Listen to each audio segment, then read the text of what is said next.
बार बार रघुवीर संहारी। अच्छा, लाभ क्या हुआ? एक संत का भाव सुना, वो बड़े सहज अर्थ करते थे, लेकिन उनके अर्थों में एक भाव था। वे कहते थे श्री हनुमान जी ने पूरी लंका जलाई पर उनकी पूंछ का एक बाल भी नहीं जला। क्यों? तो हम उनसे पूछते कि महाराज आप बताओ। तो कहते देखो श्री हनुमान जी जब जा रहे थे तो उन्होंने राम जी का बार बार स्मरण किया, बार बार रघुवीर संहारी, बार बार राम जी का स्मरण किया, बार बार रघुवीर संहारी। अच्छा, अब एक बात बताओ, क्या रा की जगह जरा ला लगाओ, बार बार माने पुनः पुनः बाल बाल। जो बार बार राम जी का स्मरण करेगा वो बाल बाल बच जाएगा। क्यों बच जाएगा?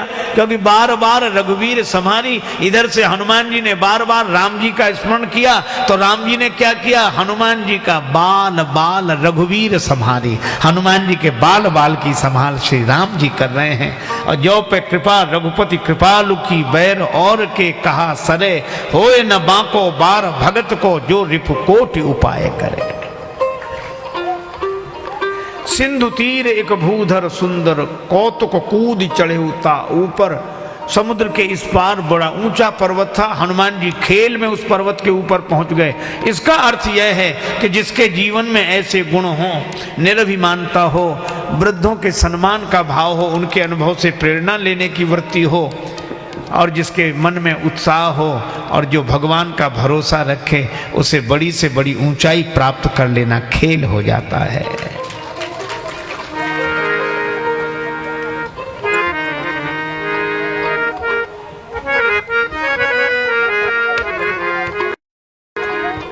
जिमि अमोघ रघुपति करबाना, जिमि अमोघ रघुपति करबाना।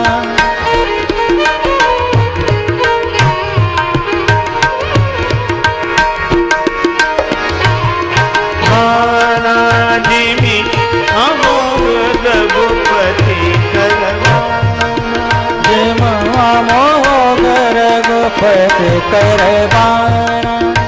यही बात चले हनुमाना, यही बात चले हनुमाना। जिमि अमोघ रघुपति करबाना, जिमि अमोघ रघुपति करबाना। जिमि अमोघ रघुपति, जिमि अमोघ रघुपति करबाना बाना। जिमि अमोघ रघुपति करबाना। एही बात चले वो हनुमाना, यही बात चले हनुमाना। हनुमाना।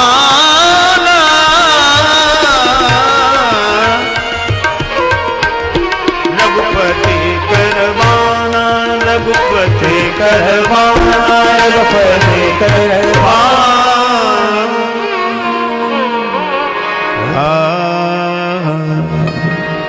अब श्री हनुमान जी ऐसे चले जैसे राम जी का बाण चला हो।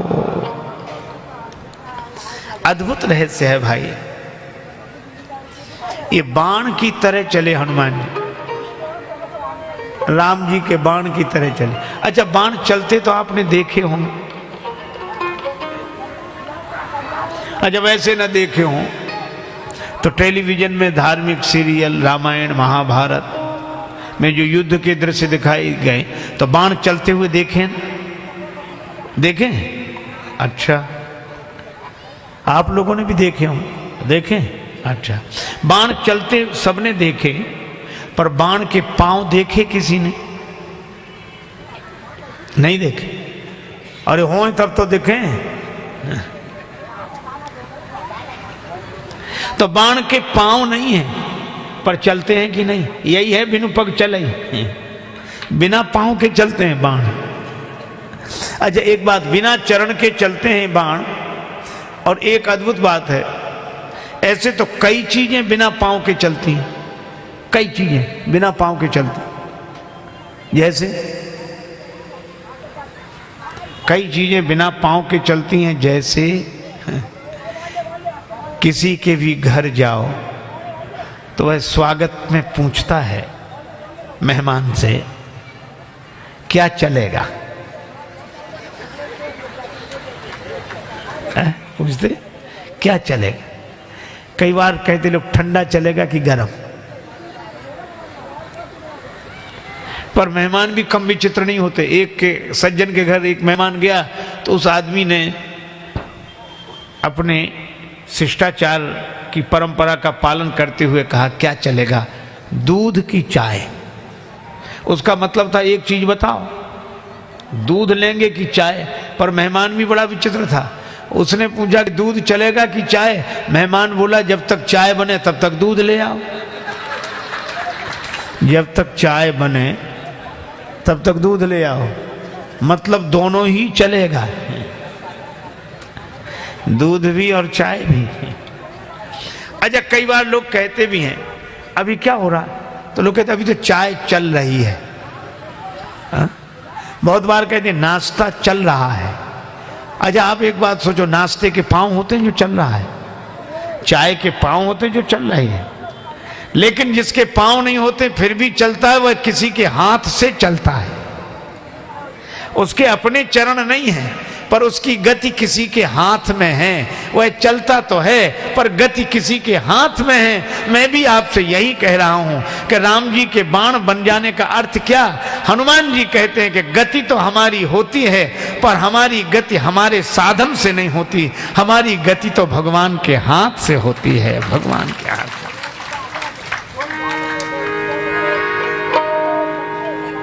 गति राम ही सो, मति राम ही सो, रति राम सो, राम ही को बल है।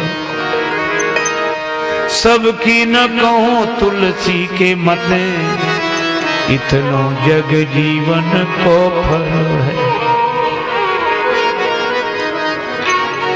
अच्छा, बाण लक्ष्य पर लग जाए तो बाण को खुशी नहीं, ना लगे तो दुख नहीं। वह तो यंत्र है, सुखी दुखी तो करता होगा। संतन के मुख सो सुन्यो सुखदाई यह मंत्र, संचालक श्री राम हैं, हम हैं केवल यंत्र। जिमि अमोघ रघुपति कर बाना, जिमि अमोघ रघुपति कर बाना, जिमि अमोघ रघुपति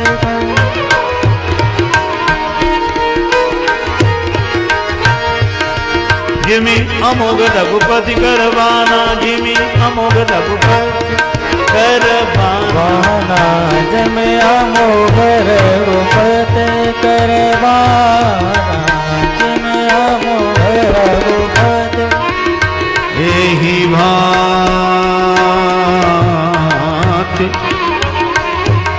भांति चले हनुमाना,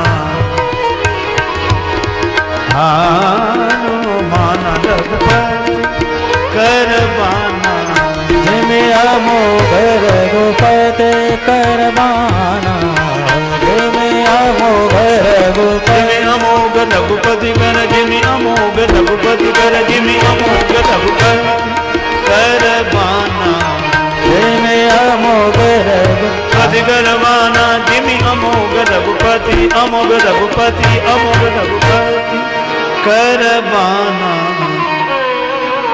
श्री हनुमान जी राम जी के बाण बनकर चले। यह जीवन एक पतंग, डोरी राम जी के हाथ, ऊपर उड़े। यह जीवन एक पतंग, डोरी राम जी के हाथ। ऊपर उड़े या नीचे आवे, ऊपर उड़े या नीचे आवे, ऊपर उड़े या नीचे आवे। वे मन मेरे क्यों घबरावे, वही गिरावे, वही उठावे, वही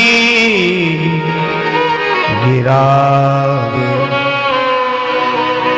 गिरावे, गिरावे, वही उड़ावे, वही गिरावे, वही उड़ावे। श्री हरि खेल रहे तेरे संग, डोरी राम जी के हाथ। यह जीवन एक पतंग, डोरी राम जी के हाथ। यह जीवन एक पतंग, डोरी राम जी के हाथ।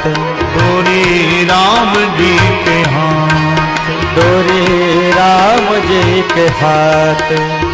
जिमि अमोघ रघुपति करवाना, जिमि अमोघ रघुपति करवाना।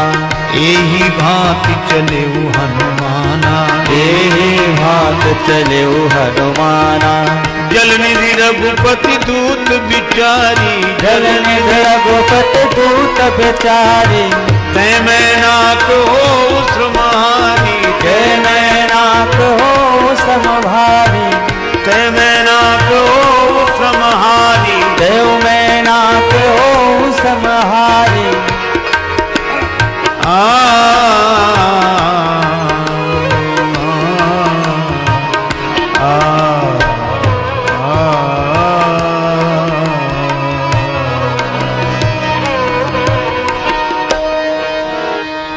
श्री हनुमान जी राम जी के बाण की तरह चले।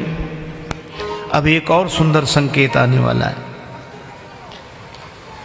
सोने का पहाड़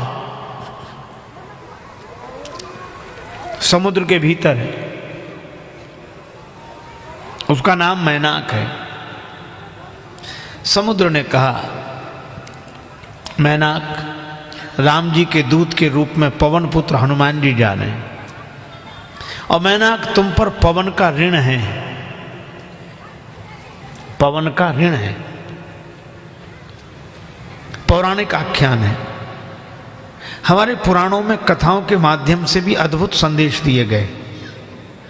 पहले इन पर्वतों के पंख हुआ करते थे। आप कल्पना करो, यदि पर्वतों के पंख हों तो कैसी भयावह स्थिति निर्मित हो सकती है। कब किस पहाड़ के उड़ने का मन हो जाए, कब किस पहाड़ के उड़ने का मन हो जाए, और उड़ने तक तो ठीक, उड़ते उड़ते कहां बैठने का मन हो जाए। तो ये पहाड़ उड़ते थे, और किसी भी आबादी वाले क्षेत्र में बैठ जाएं। ब्रह्मा जी को बड़ी परेशानी हुई कि हम एक एक करके बनाते हैं, इकट्ठे मिटा देते हैं।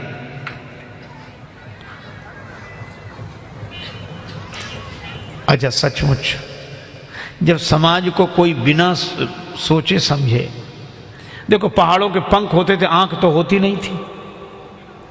पहाड़ों के पंख होते थे, आंख नहीं होती थी। और कितनी अद्भुत बात, पंख थी उड़ने और बैठने की शक्ति, पर आंख नहीं थी। जिनके पास शक्ति तो होती है लेकिन विवेक की आंख नहीं होती, वे समाज को नष्ट करने का ही काम करते हैं। तब चिंता हुई ब्रह्मा जी को। ब्रह्मा जी बुद्धि के देवता हैं, बुद्धिजीवी लोग निश्चित रूप से चिंतित होते हैं, पर कहें किससे? तो देवराज इंद्र से कहा, राजा के पास अपनी बात रखी। तो देवराज इंद्र ने कहा कि भाई अब हमारे राज्य में तो सबको रहने का अधिकार है, और ब्रह्मा जी आपने ही तो ये पहाड़ बनाए, जब सब आप नहीं बनाए तो आपके ही तो बनाए हुए हैं, तो ये भी तो आपके हैं, तो अब हम क्या करें। ब्रह्मा जी ने कहा कि हाँ हमने बनाए हैं और हमारे बनाए हुए ये रहें, हम और आपके राज्य में रहें। आप केवल एक काम करो, क्या, पहाड़ तो बने रहें, इनके पंख काट दो, इनके पक्ष काट दो। जिन पक्षों के कारण ये ऊपर उड़कर नीचे बैठकर लोगों को मिटा देते हैं, और पंख और पक्ष, पंख भी इधर उधर होते हैं, पक्ष में भी लोग इधर उधर होते हैं, कि जिन पक्षों के बल पर ये ऊपर उड़ उड़कर सृष्टि को मिटाते हैं, इनके वो पक्ष काट दो, पंख काट दो। ये बने रहें पर पंख ना रहें, ताकि समाज को हानि ना पहुंचे। ये जहां बैठे वहां बैठे, कोई दिक्कत नहीं। और सचमुच इंद्र ने वैसे ही किया, अपने वज्र के प्रहार से पर्वतों के पंख काट दिए। तब से पर्वत अचल हो गए, इनका नाम हो गया अचल। और जब अचल होकर एक जगह बैठ गए, किसी को नष्ट नहीं करते, तो हम पर्वतों की पूजा करने लगे। लेकिन एक सोने का पहाड़, उसका नाम मैनाक, उसके पंख नहीं कटे, आज तक नहीं कटे। इसलिए बाकी पर्वत तो अचल हो गए, पर सोना आज तक अचल नहीं है। अर्थ अचल नहीं है, पैसा अचल नहीं है। देखो, अब मैनाक ने सोचा कि हमारे पंख न कटें तो करें क्या, छिप जाएं, पर पहाड़ को कौन छिपाए। तो उसे लगा कि समुद्र से बड़ा कोई नहीं, तो समुद्र से कहा कि हमें अंदर आने दो, हम छिप कर रहना चाहते हैं, नहीं तो हमारे भी पंख कट जाएंगे। तो समुद्र ने कहा कोई दिक्कत नहीं, हमारे भीतर बहुत जगह है, आ जाओ। तो समुद्र ने तो स्वीकृति दे दी, पर लहरें भीतर न घुसने दें। आप विचार करो, ये बड़ों बड़ों को कठिनाई नहीं होती, बड़ों के भीतर तो बड़ी जगह है, लेकिन बड़ों की वजह से उतनी समस्या नहीं होती जितनी ये बाहर की लहरें भीतर नहीं घुसने देती। समुद्र ने कहा कि मैं तो स्वीकार करता हूं, आ जाओ, पर बाहर की लहरें, अच्छा समुद्र कितना बड़ा और लहरें कितनी छोटी छोटी। ये बड़ों बड़ों के यहां भी छोटे मोटे लोगों की समस्या है। बड़ों को कठिनाई नहीं, छोटे मोटे घुसने नहीं देते। तो मैनाक ने समुद्र से कहा कि अब बताओ हम क्या करें। समुद्र ने कहा कि भाई अब उनका विरोध तो हम नहीं कर सकते, वो हमारी लहरें हैं, तो कहीं पे फोर्स डलवाओ, दबाओ, किसका, हवा का। तब पवन से प्रार्थना की, और इसका अर्थ है कि जब जमाने की हवा साथ लग जाए तो प्रवेश मिला। तो आज समुद्र ने कहा कि पवन न होते तो तुम्हें सुरक्षित रहने को स्थान न मिलता, पवन के कारण तुम सुरक्षित हो। आज उन्हीं पवन के पुत्र राम जी के दूत के रूप में जा रहे हैं, इसलिए हमारी संस्कृति कृतज्ञता की संस्कृति है, तो उनको विश्राम दो, यही तुम्हारा धर्म है। देखो, दो तरह के शब्द आपने सुने होंगे, कृतज्ञता और कृतज्ञता। एक सज्जन कह रहे थे कृतज्ञ शब्द का अर्थ जानते हो? हमने कहा महाराज आप बताओ। तो बोले कृतज्ञ वो जिसे एक गिलास पानी पिलाओ तो ये सोचता है कि बदले में एक गिलास दूध न पिला दें तब तक हम इसके ऋण से उर्ण नहीं हो सकते, वो कृतज्ञ। एक गिलास पानी पीने के बदले में एक गिलास दूध जो पिलाना चाहे वह कृतज्ञ। और कृतज्ञ उसे एक गिलास पानी पिलाओ तो पानी पी ले, मौका लगे तो गिलास भी ले जाए। जिसे यह याद न रहे कि इन्होंने हमारे साथ क्या किया था वो कृतज्ञ है। जिसे यह याद न रहे कि इन्होंने हमारे साथ उस विपत्ति के समय क्या उपकार किया था, जिसे याद न रहे वो कृतज्ञ है। और जो किसी के किए हुए उपकार को सदा याद रखता है वो कृतज्ञ है।